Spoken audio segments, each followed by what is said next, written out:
Make the best movie theater you can now because there's no reason to save for retirement. This is We Have Concerns. Hi, Jeff Cannata.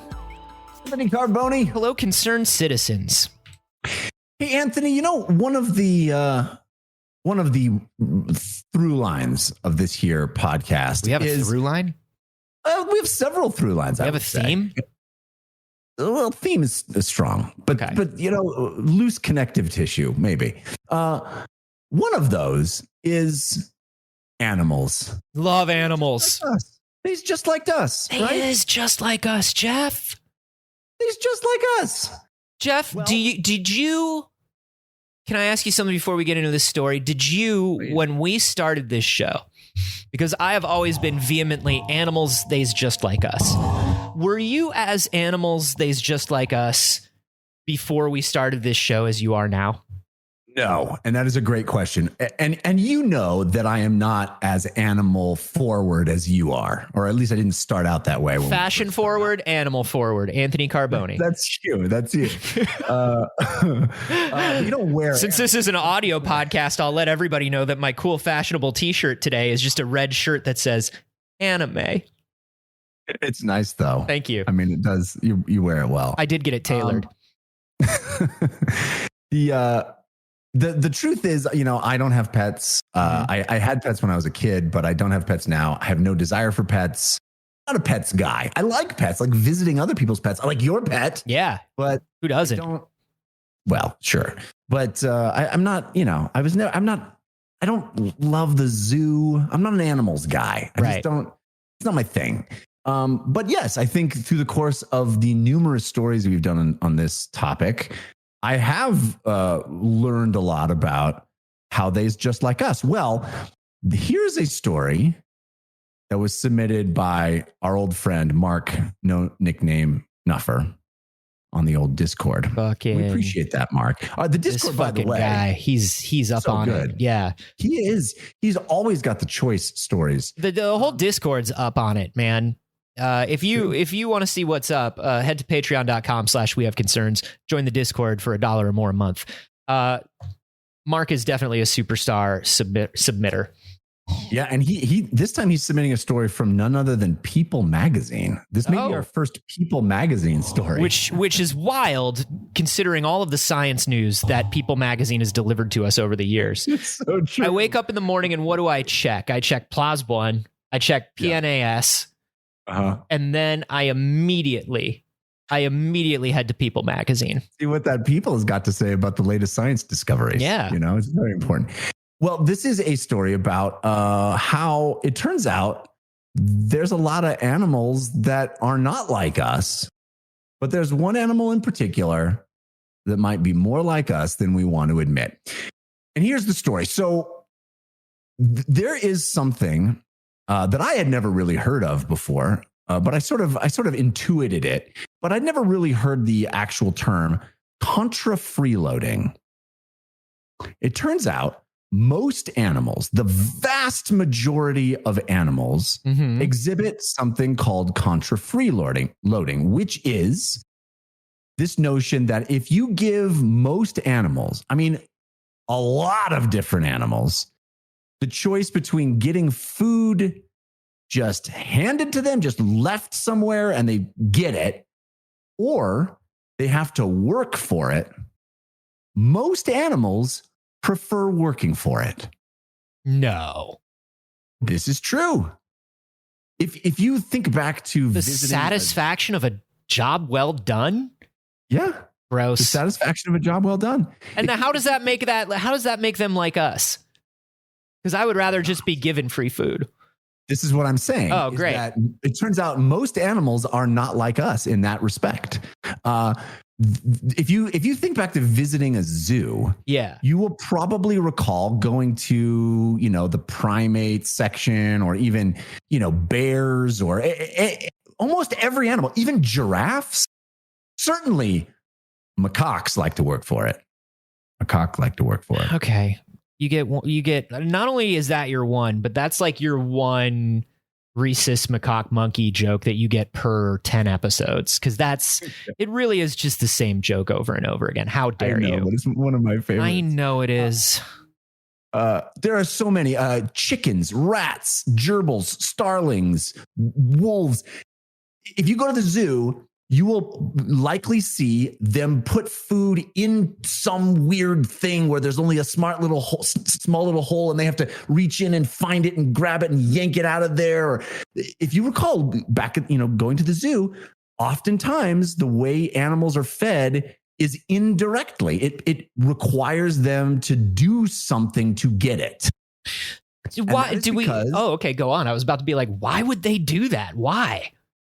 Well, it turns out most animals prefer that. If you offer them a food source that is just readily available out in the open, requiring no work, oftentimes they don't want it. But why? Like, what do they assign? Do they assign like a higher value to food that is harder to get? Is that what's up? Yes. And there are several theories as to why this might be.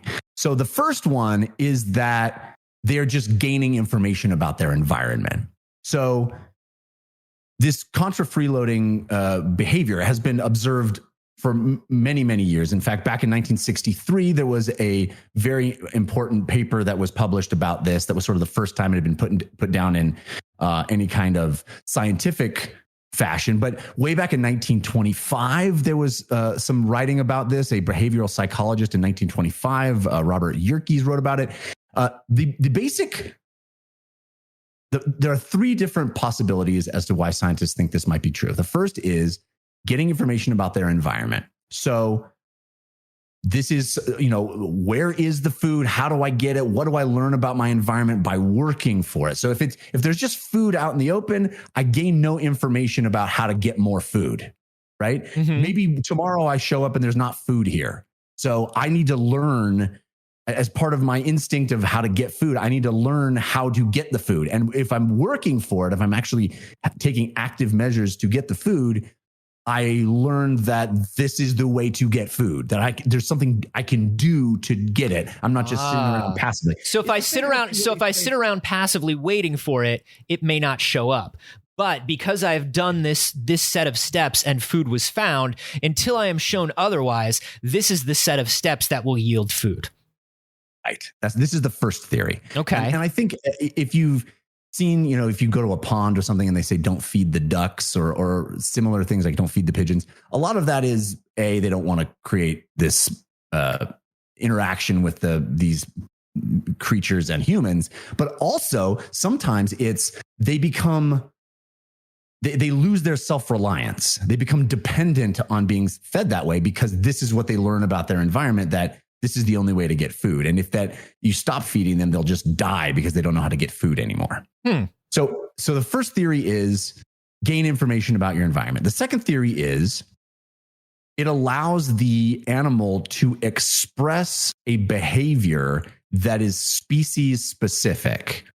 So it doesn't actually, if you just give it a bowl of food, it doesn't express its own. I'm not built to just eat a bowl of food. Exactly. I'm a woodpecker, and there's something in my brain that says I have to peck at a tree to get food. It's in me genetically. If you give me a bowl, I'll look at you and I'll spit in it and I'll go, and then run away. Yeah. So as we all know from the scientific paper, Woody Woodpecker and the case of the goofy laugh. Yeah.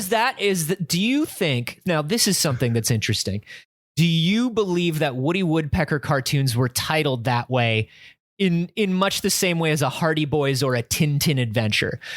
Something that I have found is that, and this is a science experiment that I'm running on my own, Jeff. Something that I've found is we all have a memory of Woody Woodpecker. I can explain to you what Woody Woodpecker looks like. I can do the Woody Woodpecker laugh. I know nothing else about Woody Woodpecker. Why do I know it? I've never fucking seen a Woody. As far as I know, I've never seen a Woody Woodpecker cartoon. Why do I know this? Where does it come from? That is a great question. Is this genetic memory much like these animals? We all express our own Woody Woodpecker memory in some way. I'm going to say something based on a complete intuition that I don't even know is true, but did Woody Woodpecker have his own cartoons, or did he just show up in other people's cartoons? Whose cartoons? Do a stupid thing and laugh. Whose cartoons? He's not a Hanna-Barbera character. He's not a Disney character. He's not a Warner Brothers character. Who the fuck is Woody Woodpecker? All I remember him doing is showing up, pecking, and laughing. Yeah, that's all he did. He's really he's like the Joker. He's the Joker.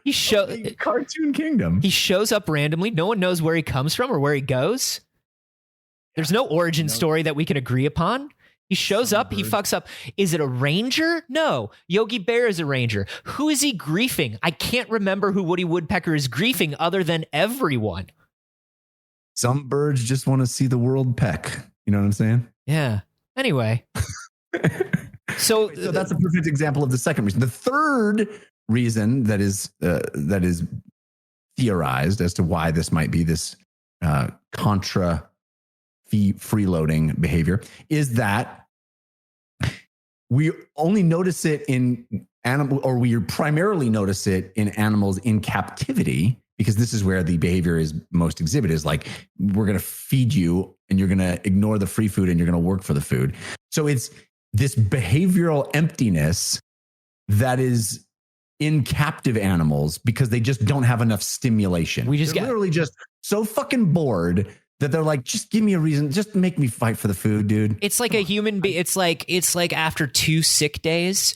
You know how the first 2 sick days you're like, fuck yeah, I'm gonna catch up on my TV. I'm gonna read comic books. I'm gonna eat junk food and nap. And then you get 2 days in and you're like, fuck, I am so bored. What do I do? And then you just start working. Pandemic, right? You start like, the pandemic's like, I'm going to learn a language. I got to do something. I'm going to send out work emails. I don't care. I love work emails. Since when? I've been trapped here for 3 days.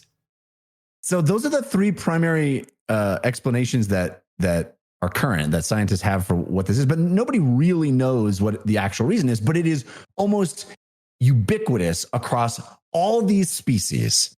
Jeff, you say almost ubiquitous. Oh, okay. I was about to say, you say almost ubiquitous, but there's one animal that does not want to work for food. Based on a new study at the UC Davis School of Veterinary Medicine. I know it. You want to guess? I know it. I absolutely know it. It's a fucking cat. It's a fucking cat. It's a fucking cat.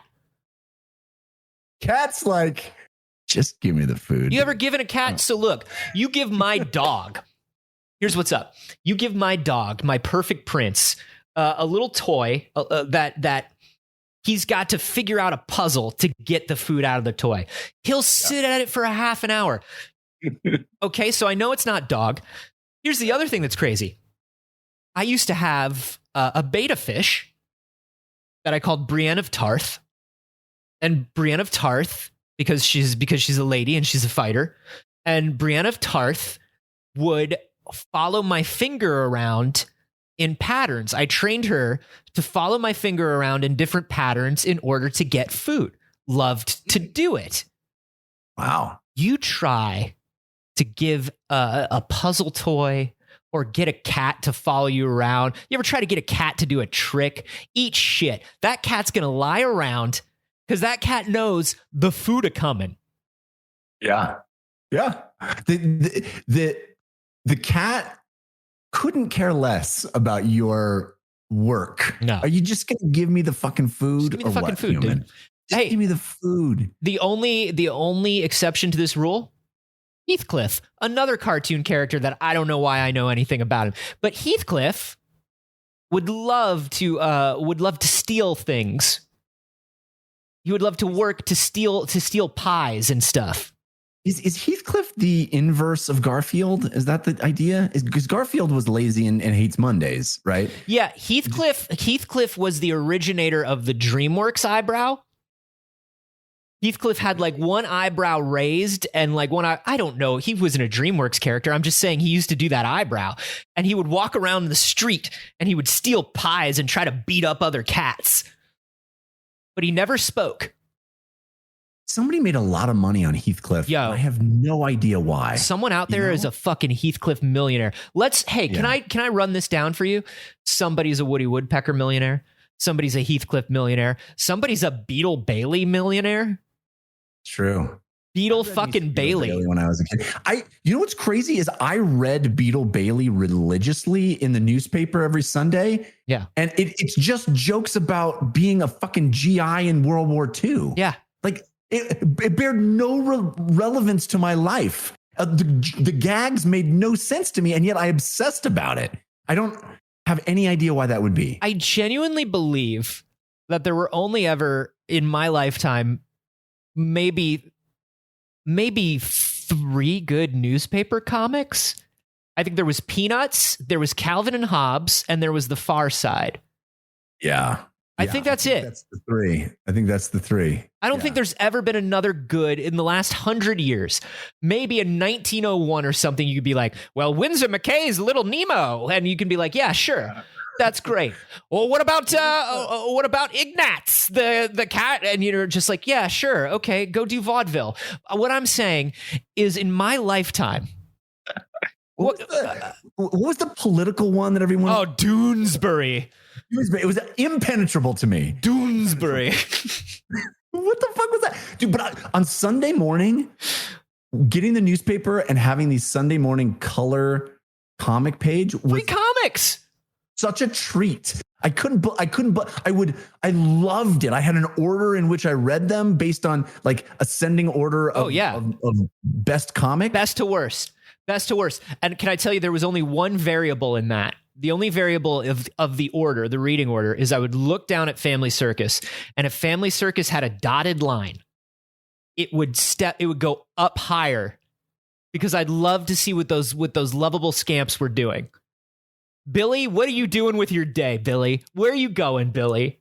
And why are you taking such a roundabout path, Billy, you zany kid? What kind of trouble are you going to get into, Billy?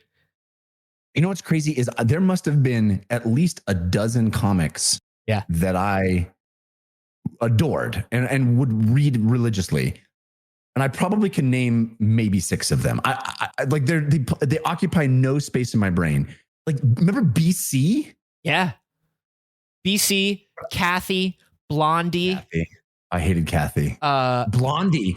Talk about these like anachronistic, like weird set in the 50s. Why is it a comic? Because it's always been a comic, and it always will be a comic. Oh, you know what? I thought of comic number 4 that was pretty good, and we should give this Foxtrot. Bill Ammons comic was very good. Foxtrot, I loved that one. Foxtrot was very good. It was pop culture humor in the comics before anybody was doing that, and maybe he was the only one. There was one whose name, it begins with a D, I think, that was like about a dad who thought his kids were idiots. I can't remember what, but I always loved it. A dad who thought his kids were idiots. I don't know. Isn't that like all sitcom / comic strip dads? No, I think it's the reverse, that the kids think the dad is an idiot. Oh. And this was the one where the dad thought the kids were dumb. Was it Doonesbury? Anyway. Okay, so cats don't want to work. Cats don't want to work. So this is an actual study. I mean, I think you nailed it. I probably would have nailed it if I hadn't read this. I think everybody that's ever interacted with a cat is like, yeah, a cat doesn't give a shit. Cat doesn't want to work. Cat doesn't give a fuck. Anything. But this is an actual scientific study. So they took a group of 17 domesticated cats and presented them with a tray of food and a simple to solve food puzzle. And it wasn't that 0 cats tried the puzzle. Some of the cats tried the puzzle. Sure. But almost all of them spent more time at the tray, tried the tray first, and preferred the tray over time. Yeah. They just wanted the food, dude. Yeah. And that's not the case with almost every other animal. Every other animal wants the work, wants to do the puzzle. The other animals are like, I don't trust that food. I want to figure this shit out. Let me tell you something. I know for a fact that the treats I give my dog that I put into this puzzle are literally exactly the same as his food. I've checked. They're exactly the same, but they're tinier sized, and I hide them in a thing that's hard for him to get to. He will ignore an entire bowl of food to get these treats. Why? It makes no sense. I think literally he's just bored. Whereas cats are like, my dude, can I tell you something? I'm just gonna eat this food until this food stops showing up, and then I'll figure out the puzzle when I have to. Yeah. Why would I put work into this thing? I eat, I nap, I eat. Right. And of course, Anthony, you know where I'm going with this. There is one other mammal that exhibits this behavior. Me. You're looking at him. It do be us, though. So cats, they's just like us. Because listen, I believe in my heart that if I had to go out and hunt and forage for food, I could do it. I could do it. But here's the thing. I don't have to. Right. And I never will. It's hard for me to muster the energy to go to the grocery store where they lay the food out in front of me. Yeah, but it's still laid out. The grocery store in its own way is sort of a puzzle because they don't make a table that says, here are all the food Jeff like. Right. You don't walk in and you're like, where's food for me? And they go, oh, Jeff, we made food for you for a week. No, you have to be like, okay, what aisle is this thing in and where in the aisle? Yeah. It's puzzle. That's true. It is work. That's so true. I'm tired just thinking about it, Jeff. How do we we would become billionaires if we could come up with a grocery store that is no puzzle. You Buddy, walk in and it just has a table that says Anthony's food. Anthony food. For every customer. Well, you remember, I thought it was so stupid, but also so neat. Like 5 years ago, 6 years ago, you remember you would go to CES, you would go to the Consumer Electronics Show, and every refrigerator maker was like, hey, just so you know, if your food has an RFID tag on it and it enters this refrigerator, your refrigerator knows it entered. And if it doesn't go back in after a certain amount of time, it knows that you're out of this food. And eventually you'll be able to it'll just reorder all your food for you. And I was like, this sounds incredibly wasteful and stupid. How do we get to here? How do I get one? How do I get to here? And I mean, we're basically there. I click the reorder button on the grocery delivery because I still don't go to the grocery store if I don't have to because I'm still worried about the creeping death, Jeff. It's changing and evolving, and we all should be diligent about it. Yes, indeed. So, yeah. But I do get the auto reorder of my groceries, and it's kind of nice, dude. Agreed. 100% agreed. But my question to you on this is, does this make you respect cats more or feel shame to yourself more? Ooh, why does it have to make me feel either? Every other animal is like, no, man, I'm going to work for it, except us and cats. So it's like, do we feel a little closer to cats knowing this, or do we feel like a little embarrassed that we're not closer to every other animal? You know what I'm saying? I guess if I had to choose between the two, I guess I would say, because it perfectly aligns with my image of cats and also myself. So I don't know if it's changed anything for me as much as it's just reaffirmed things that I already know and I'm totally fine with. Okay. Because here's the thing. We should be smarter than other animals to the point where we know we don't have to do but we do busy work for food. But that's capitalism. And I'll put a pin in that because it's not that sort of podcast and I go off on those rants too much. But we should know that. And, good on cats for knowing that. But I would have expected them to. Yeah, I guess. I mean, these researchers were quick to point out that they did not attribute this to laziness, that there is some other thing going on here because they tracked the sort of activity of each of these cats, and even the cats that were super active and didn't exhibit any other form of laziness just preferred the food that was there. It's not that they were like laying around all day and couldn't be bothered to try to work for the food. It's that they were doing other stuff. And then when presented with two options of how to get food, they're like, I'm just going to do this. It's just effective time management. It does seem like the least path of least resistance, right? Yeah. So that seems like an efficiency. It doesn't seem like laziness. It feels pretty smart to me. I think, okay, so there's been an epidemic of chonky kitties.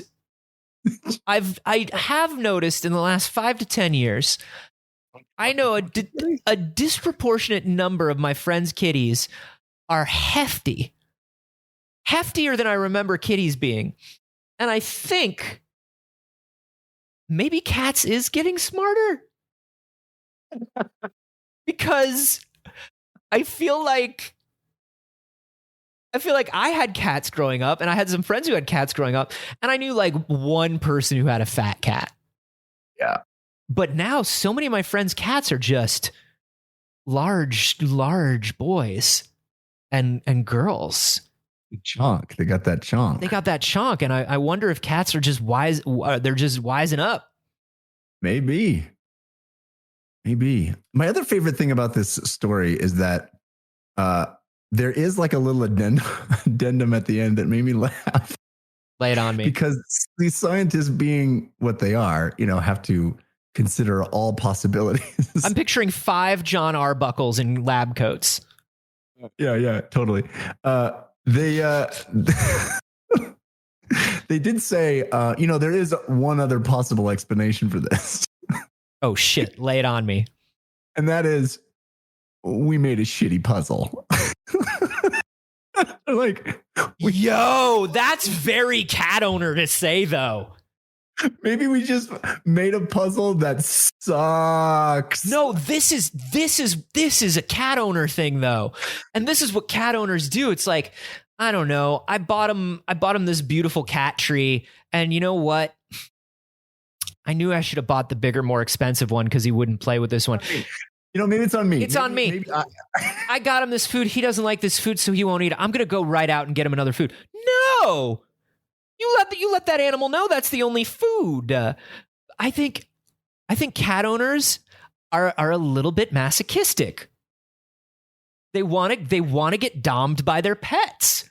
Little cat dom action. They do. I think they do. I think they like letting their cats run their lives a little bit. And so I love that these researchers were like, oh, we just didn't make a good enough puzzle. Motherfucker, you're definitely smarter than cats. Like, don't worry. What they said was that maybe if we had made a puzzle that more closely mimicked their natural hunting behavior, like maybe it just wasn't. My dude, I've seen cats play with an iPad. It's not that the cat didn't want to do work. Yeah. It's that maybe we just didn't present the work that cat wanted to do. If we gave each other, if we gave our coworkers and employees and each other that amount of space, maybe he's not bad at his job. Maybe we're just not presenting the job in an interesting way. Are you fucking kidding me? Job for him. Maybe it's just not the job. Maybe we should give him a better job. He's doing so bad. Maybe it's because he needs a better job. I have to apologize, Timothy, that I asked you to make all those copies. That's okay. No. It's truly my job. I did not consider how much you have no interest in making copies for the company. Yeah, making copies sucks. Yeah. And when I said it needed to be done by Tuesday or we go bankrupt because the presentation will not be delivered and our entire business is resting on this presentation. Yeah, sounded a little sus. It felt, I probably put a lot of pressure on you. No. And it wasn't fair. Yeah. That I'll agree with. And I feel like your particular job skills were not suited for the job that I hired you to do. And truly that's on me. Okay. Are you saying that I'm fired? I'm saying that you're promoted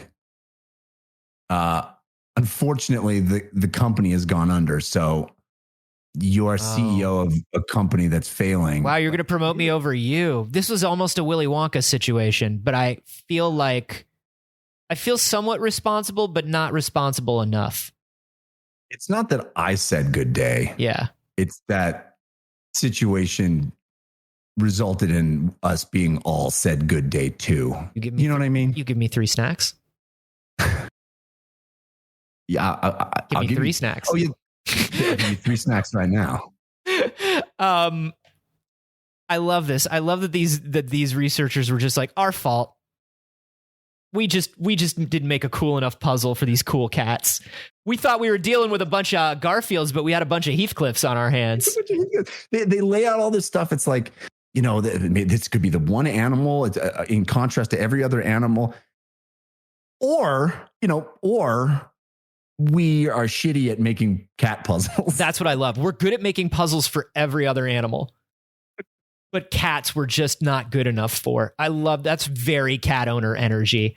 That is such cat owner energy. This is a great story. I love this because I don't know. We often, this is something that we talk about all the time. We often attribute a sameness to animals.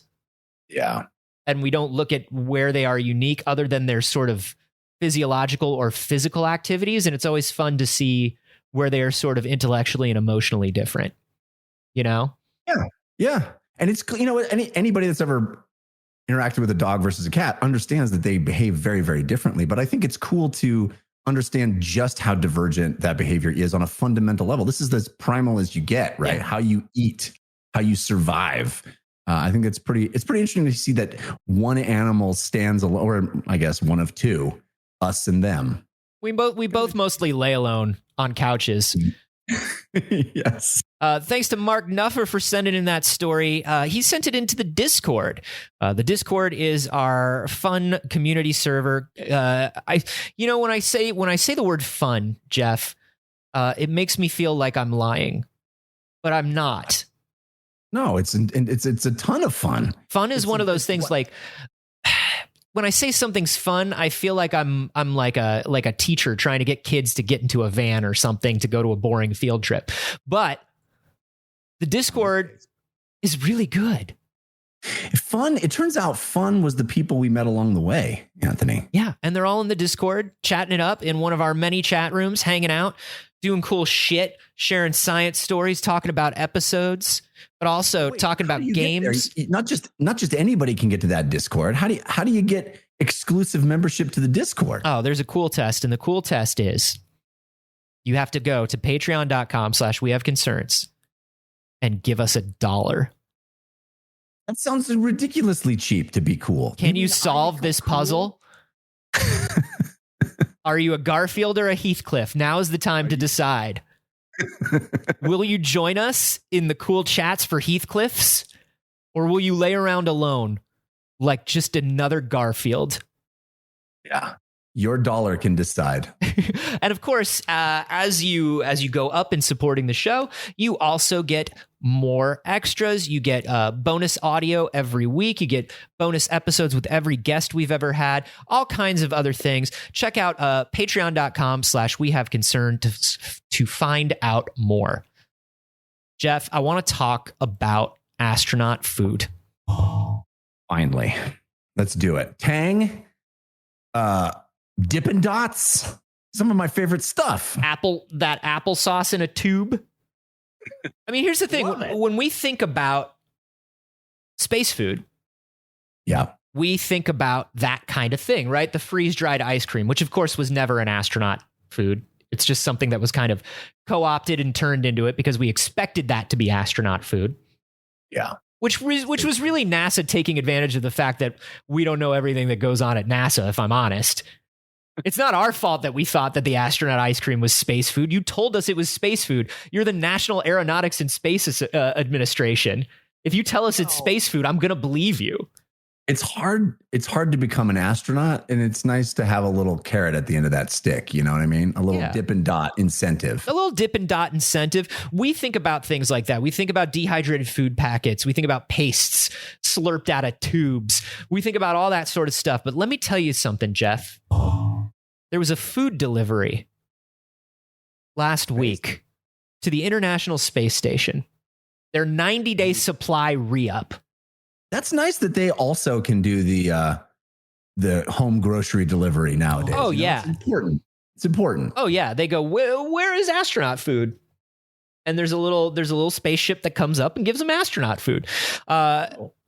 This is every 90-day resupply. This has everything they need, right? Like, they need a new mounting bracket for the solar wings. That comes up, right? Because that can't be printed on the ship. But they also get 3D printing materials. They get things for their science experiments. And then, of course, they get their food for the next 90 days. And let me tell you what came up on the fucking food delivery last week, Jeff.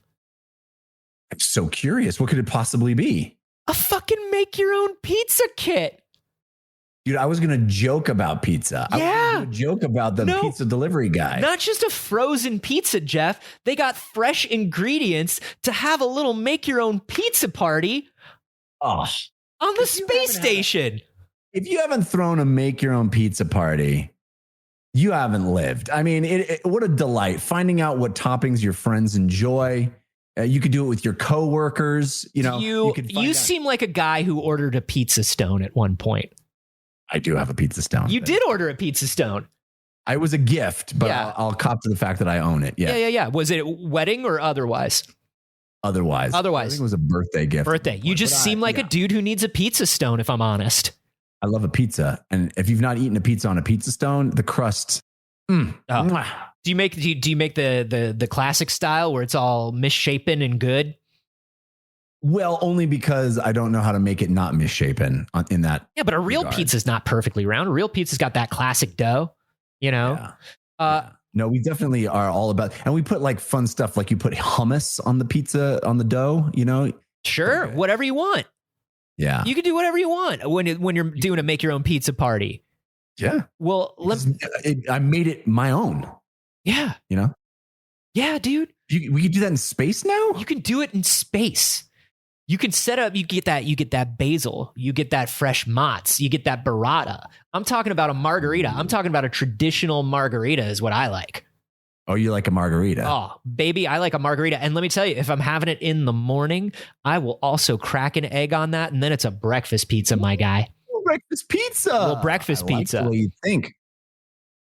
I like a lot of toppings. Do you? I'm a guy that likes to heap on the toppings. Yeah. I'm the other way around. I like a less is more. I like a few really good toppings that I really love. You know what I mean? Yeah.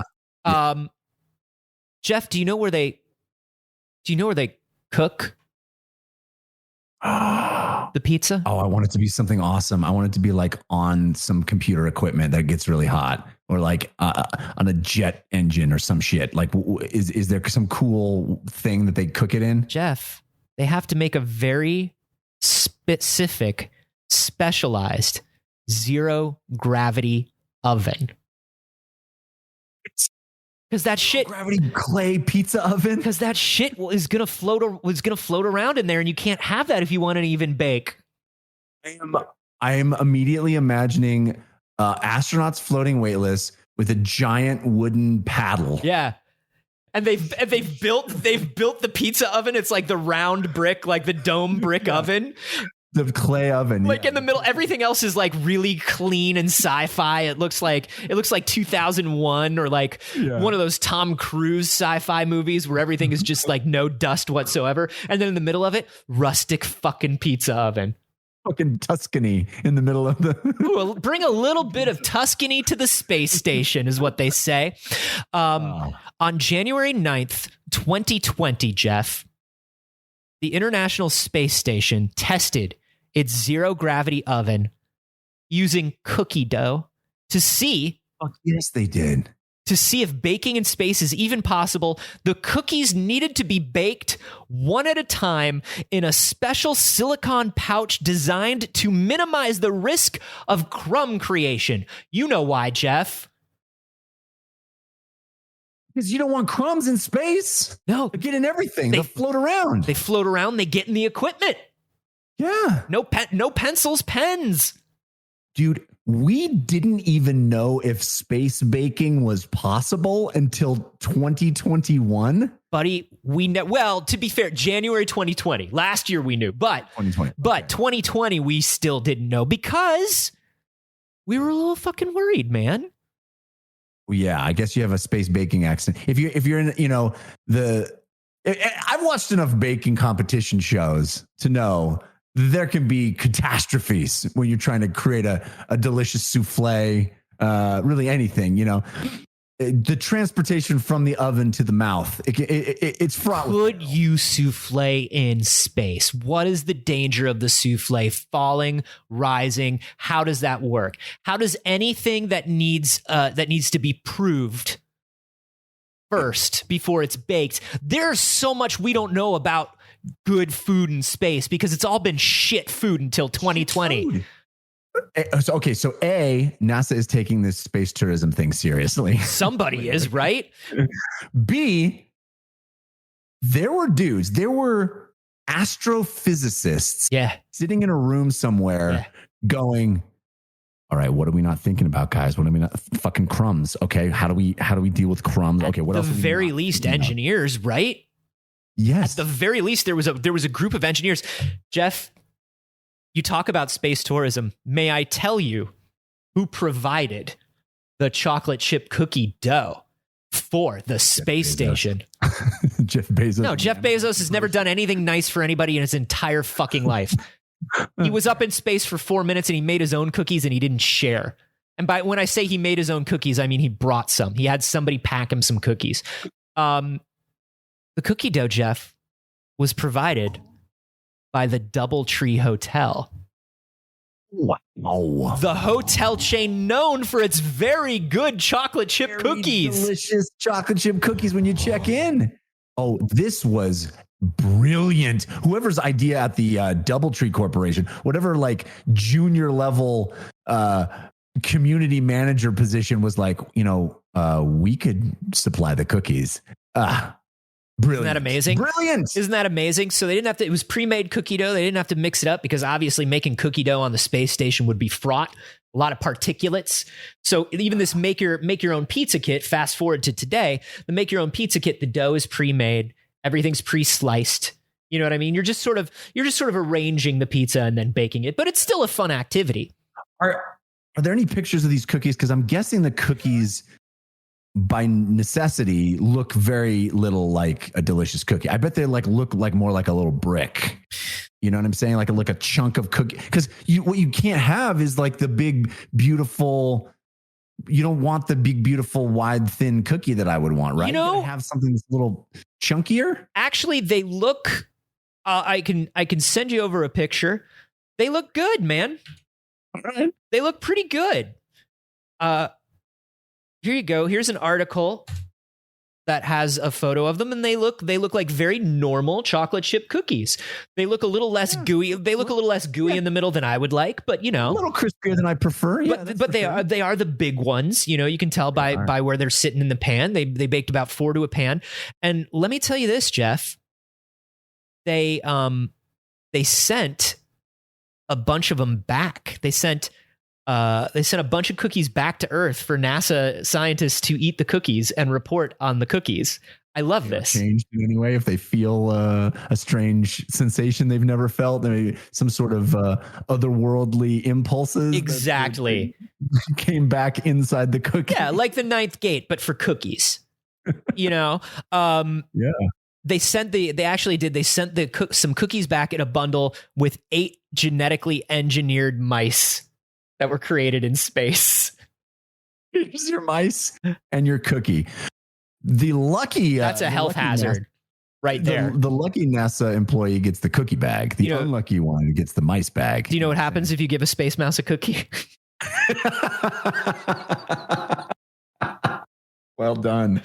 Well done. This is not the first time that food was sent into space, but it was the first time these cookies that food was sent into space. This kind of food, bakeable food, was sent into space by NASA. In 2001, Pizza Hut sent pizza pie to space, but already made, reheated, and it was only allowed to be eaten by the Russian cosmonauts.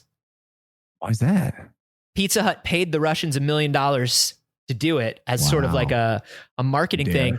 NASA was like, we have not tested this food. We don't know what it's going to do. We don't want to give these people this kind of food in space yet. And the fucking Americans were sitting on the space station, Jeff, and they had to watch the fucking cosmonauts eat pizza. They've been in space eating space garbage.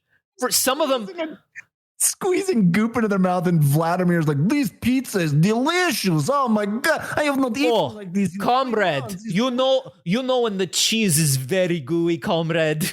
So gooey the cheese, so delicious. Oh, these pizza. And meanwhile, American astronaut. You want? Oh, you can't. Oh, so sad for you. No, I'm enjoying my protein paste.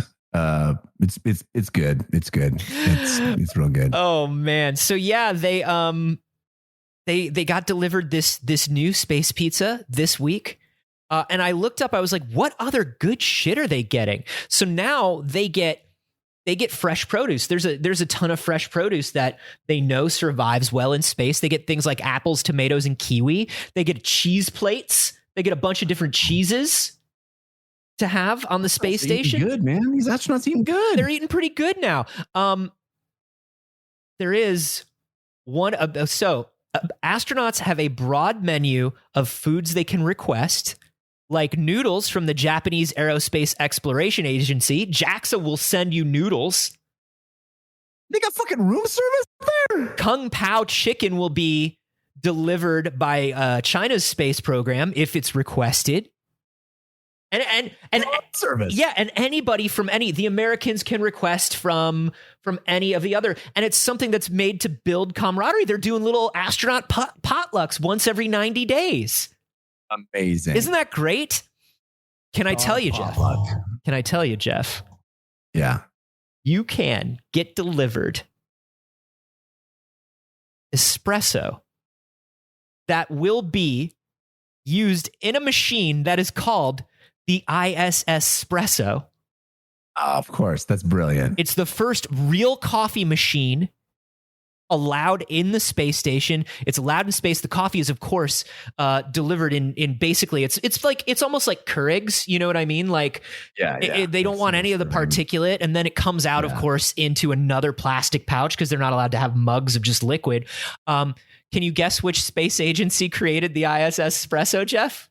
The Italian Space Agency? The Italian Space Agency, baby. The ISA. Hey, they don't. Hey, let me tell you something about my brothers, about our brothers and sisters, Jeff. We don't launch a lot of missions. We're not known for breaking a lot of space records or like pushing the technology forward. But there is one thing we fucking did, Jeff.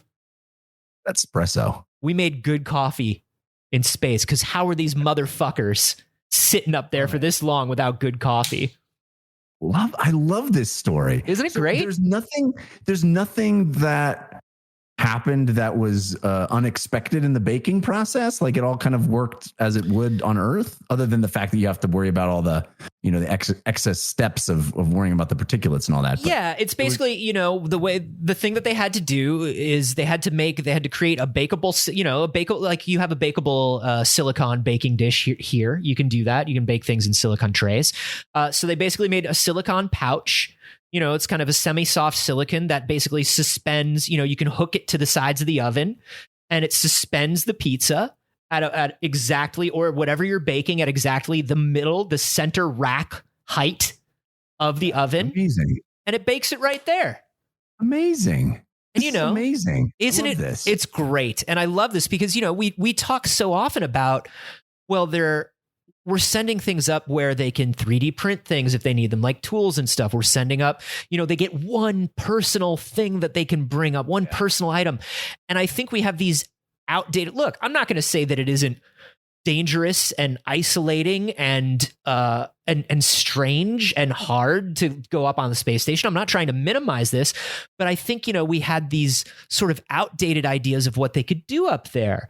And I just love, one of the things that I always thought is like, God, the food would bum me out after so long. Right. Because I've been, I've had like health issues over the last year where I've had a very limited diet, and like for a while, just over that few months, or like maybe you've had your wisdom teeth out, or you've had some sort of everybody's had something done where like for a week they had to eat like just a boring diet, and you're like, this will kill me. I'll die from the boredom. This is the worst. Yeah. And then you think about times 180 days. Dude, can you imagine the day that the International Space Station smelled like freshly baked cookies? Holy shit, dude. No, I can. Oh my God, Jeff, imagine